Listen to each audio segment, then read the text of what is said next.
اور جس گھر میں آپ کو پتا تھا کہاں کہاں غربا مساکین رہتے ہیں اس گھر میں جاتے اور جتنے ممبر ہوتے اس کے حساب سے وہ روٹیاں، وہ راشن، جو کچھ رکھنا ہوتا، جو نقدی رکھنی ہوتی، ان کے سراہنے لے جا کر کے رکھ کر کے چلے آ جاتے تھے۔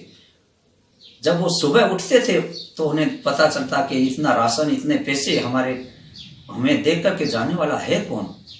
کافی عرصہ ہو گیا جب اس بات کا راز نہیں کھلا، تو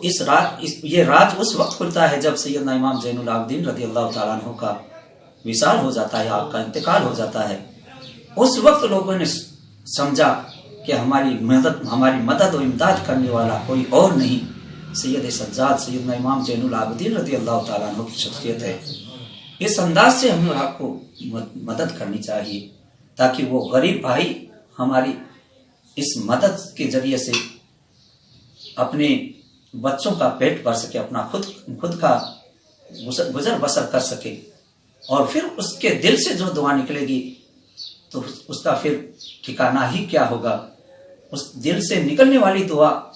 ہمارے لیے بہت بڑی دعا کا کام کرے گی، ہماری